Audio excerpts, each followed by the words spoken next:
everybody, it is Stella from New Hope Wellbeing and we are back with another video.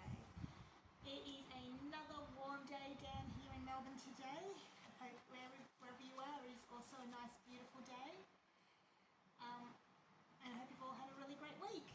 So we are back and we are going to be discussing the very famous Olympian god of the sea, Poseidon. So Poseidon is the violent and ill-tempered god of the sea. He's one of the 12 Olympians. He was also feared as the provoker of earthquakes and worshipped as the creator of the horse. He is a hot-blooded deity and he has had many disputes with both gods and men, most famously with Athena and with Odysseus.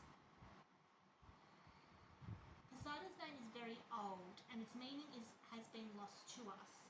Various authors have tried to translate it as either husband of the earth or lord of the waters. Plato says that it means knower of many things, but it's not entirely certain if that is a correct translation or not. Nowadays, he is known exclusively as a sea god, but in ancient times, he may have been a god of the earth and fertility, or even the supreme god of the sky. In fact, in various portrayals, he looks very much like Zeus, a distinguished bearded man with a dense curly hair and piercing eyes. They are brothers, so it could just be that the depictions are that of brothers, or it could be that at some point in time Zeus and Poseidon were one and the same. Homer says that his shriek was as loud as one of 10,000 men combined. He is often depicted riding a four-horse chariot and wielding a trident over the waves. The trident is his most recognizable symbol, though his son Triton also carried one as well. It is said that Poseidon struck a rock with his trident to create the very first horse. During the battle between the gods and the giants, he used the trident to break off a piece of the island of Kos, under which he subsequently entombed one of the giants. This piece today is now the island Nissos. Since he had so many multiple powers, the ancient Greeks invented various epithets to describe his manifestations and to pray to him. To some, he was the saviour of sailors. To others, he was the averter of earthquakes. To others, he was the creator and tamer of horses, and to others yet, the leader of the nymphs. So I suppose you could say, depending on what the person was needing to pray about, that would be the epithet that they would use for Poseidon. He was the second son of Kronos and Rhea. Hades was the first. And their penultimate child before Zeus. So Hestia, Demeter and Hera were his sisters. Like all of his siblings apart from Zeus, Poseidon was swallowed by Kronos at birth, and thanks to Zeus, was afterwards disgorged and unharmed from him. However, some say that there are some stories that do suggest that Rhea managed to hide Poseidon from his father's rage as well, either in a flock of lambs in Arcadia or in Rhodes, to be raised by Oceanus' daughters. This could also be another merging of Poseidon and Zeus as well. He was known to have a very violent character, impulsive and hot-headed. He couldn't put up with Zeus's arrogant behaviour as a ruler, so he teamed up with Hera and Athena to teach him a lesson. However, with the help of Thetis and Briareus, Zeus overpowered his siblings. As punishment, he sent Poseidon and Apollo to serve the Trojan king, Laomedon, for whom they built the vast, beautiful walls surrounding Troy. However, when the time came, Laomedon refused to pay them. And as a result, Poseidon, even against the advice of Zeus, fought on the Greek side of the Trojan War, sending a sea monster named Cetus to torment the Trojans. Poseidon destroyed the fortifications built by the Greeks, firmly believing that his walls are the only buildings of the type worthy to remain, and mad at him for binding his son Polyphemus. He had a decade-long feud with the Greek hero Odysseus. He was also greedy, especially when it came to earthly kingdoms. Once he wanted to obtain Athens from Athena, and he wanted to try and claim that city from her, as he thought the city would benefit him more than her.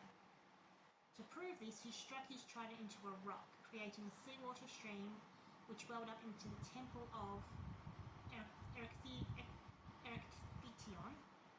on the north side of the Acropolis. Athena, in turn, planted an olive tree. And Ceracrops, the first king of Athens, decided that Athena's gift was more useful since it gave fruit, wood, and oil. So Athena kept Athens, and ever since then the olive branch is a universal symbol of peace. Poseidon did have a weak spot for women, and much like him, he was not exactly loved back by them. However, what he couldn't acquire with romance and gentleness, he did with violence and craftiness. He took by force both, I'm going to butcher this one, Caeneus and Medusa, who was afterwards transformed into a beast by Athena as a punishment for allowing this. After Perseus beheaded the pregnant monster, Medusa gave birth to Poseidon's children, Chrysaor and Pegasus. To trick Demeter, who turned into a mare to reject his advances, the god transformed himself into a stallion. Afterwards, Demeter gave birth to the nymph Desphonia and the talking horse Arion. With Aminion, Poseidon fathered Nauplius, and with Theria, the divine hero Theseus. The list goes on and includes hundreds upon hundreds of consorts and just as many children. He did have a wife throughout all of this. And his wife was Amphitrite. She didn't want it at the beginning. In fact, she didn't want to marry him at all. She actually fled to the Atlas Mountains to escape him. However, Poseidon sent Delphinios to win her, and honey-tongued Delphinios did the job in flying colours. And as a favour, Poseidon sent his image among the stars as the constellation Dolphin. She would go on to bear him 3 children, who were Triton, Rhode, and Cycmea. I know I butchered that name too. A lesser-known fact about Poseidon is his association with horses and horsemanship. Originally, he was also a god of horses, and he was often referred to as the tamer of horses. He is, as I've mentioned earlier, credited for creating the first horse. This connection highlights another aspect of his power and influence over the natural world, extending far beyond the oceans and seas. Another fact about Poseidon is his link to the ancient city of Atlantis. According to the philosopher Plato, Poseidon was the founder and patron deity of this legendary island, which was said to be a utopian society of great power and wealth. The myth of Atlantis serves as a testament to Poseidon's enduring influence in the realm of ancient Greek mythology, as well as his connection to ideas of power, wealth, and the mysteries of the deep sea.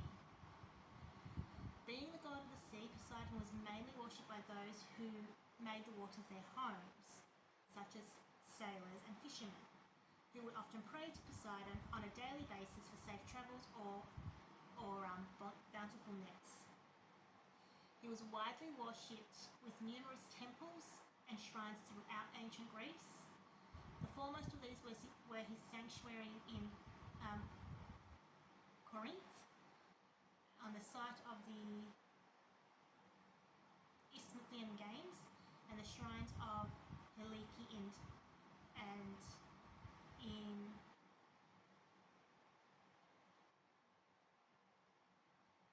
Biotia.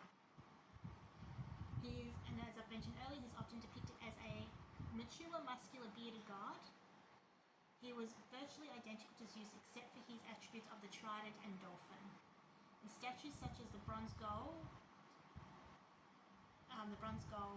of Artemisium, the attributes have been lost, and so identification of this particular god is difficult.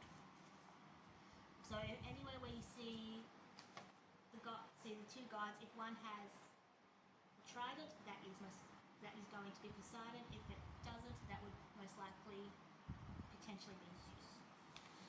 So that is just a little bit about the god of the sea, Poseidon. We will be back next week with some more videos. Until then, I hope everybody has a great rest of their week and weekend, and we'll chat soon. Bye!